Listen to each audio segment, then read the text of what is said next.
Olha, pensa só. Passar horas e horas escrevendo uma redação, sabe? Colocar ali toda a sua energia para no final receber um zero. Um zero! Pois é, isso aconteceu de verdade. Mas a história não para por aí. E se eu disser que essa mesma pessoa, um pouquinho depois, conseguiu uma nota quase perfeita? A gente vai ver hoje a história de um fracasso assim, épico, e de uma virada de jogo mais impressionante ainda no mundo da redação. Então, para começar, a gente vai dissecar um verdadeiro desastre, um caso real. E por quê? Simples, porque entender direitinho onde o caldo entornou é o primeiro passo, né? Para garantir que da próxima vez o resultado seja totalmente diferente. E aí vem a pergunta que, olha, dá até um frio na espinha em qualquer estudante. Será que é possível mesmo escrever uma redação inteira, com parágrafo, frase, tudo certinho e ainda assim tirar zero? É o pesadelo, né? Ter todo aquele trabalho, aquele esforço e no final, nada. E a resposta para essa pergunta, por mais chocante que pareça, é sim, é totalmente possível. E não é só uma possibilidade teórica, não. Foi a realidade que uma estudante encarou quando pegou a prova de volta e viu essa nota aí. Essa aí foi a primeiríssima frase da redação dela. O tema proposto era sobre estabilidade financeira doméstica, sabe? Coisa do dia a dia. Mas logo de cara com essa frase, já dá pra sentir que o texto, sei lá, pegou um desvio e foi parar em outro lugar, né? Saiu completamente dos trilhos. Tá, mas então, qual foi o erro fatal aqui? O que levou a esse zero? Agora a gente vai fundo nisso. Vamos investigar e achar a raiz do problema. Pois é, existe um nome técnico para esse tipo de erro. É a famosa fuga ao tema. E no mundo da redação, das avaliações, isso aí é tipo uma falta grave. É um passaporte carimbado direto para o zero. Não tem conversa. Para entender bem a diferença, que é crucial, vamos pensar assim. O assunto, ele é o campo aberto, é a floresta inteira, é algo bem amplo, geral, tipo educação.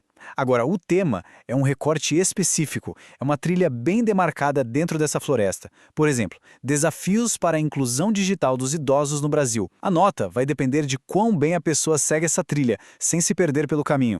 Essa imagem aqui ilustra isso perfeitamente. De um lado, a gente tem um argumento sólido, focado. Parece um muro de tijolos, tudo bem encaixado. Do outro é um monte de ideia solta, desconectada. Uma coisa não leva à outra. É a diferença entre ordem e caos, basicamente. Ok, chega de falar do problema, né? Já entendemos o que não fazer. Agora vamos para a parte boa, a solução. A partir de agora, a gente vai ver como construir um argumento forte, sabe? Tijolo por tijolo para não ter erro. Essa parte do texto, o parágrafo de desenvolvimento, é o que muita gente chama de o coração da redação. E faz todo sentido, porque é aqui que a mágica acontece. É aqui que o argumento ganha vida e que os pontos são realmente conquistados. É o centro de tudo. E olha só que legal. Existe uma estrutura super simples, mas que é, assim, incrivelmente poderosa para organizar qualquer parágrafo. É o modelo o quê, por quê e daí. Vamos ver como funciona cada uma dessas partes. Então, vamos começar com o quê. Repara só como esse parágrafo começa. Ele vai direto ao ponto. Já apresenta a ideia principal, sem enrolação. O estigma associado às doenças mentais faz com que as pessoas sejam excluídas. Pronto, tá aí o argumento central do parágrafo. Beleza, agora vem o porquê. Não basta só afirmar uma coisa, né? Tem que provar. E é aqui que entram as evidências. No exemplo, o texto cita uma especialista, Anísia da Silveira. Isso dá um peso, uma credibilidade para o argumento que é fundamental. E para fechar o parágrafo com chave de ouro, vem o e daí. É o momento de amarrar todas as pontas. A pessoa pega a evidência que apresentou e conecta de volta com o tema principal. Desse modo, o preconceito gera a exclusão social. Viu?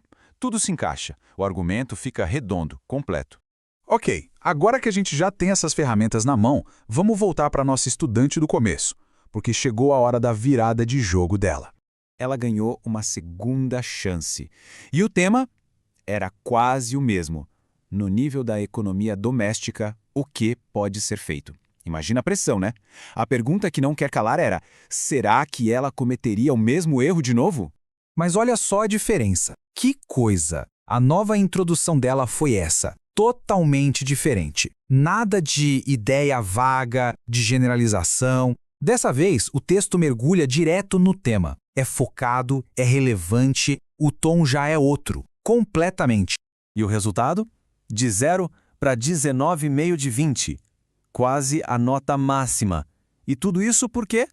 Basicamente por entender aquela diferença crucial entre tema e assunto, e por organizar a argumentação direitinho. Que virada, hein? É impressionante. E para coroar, a conclusão foi de uma simplicidade genial.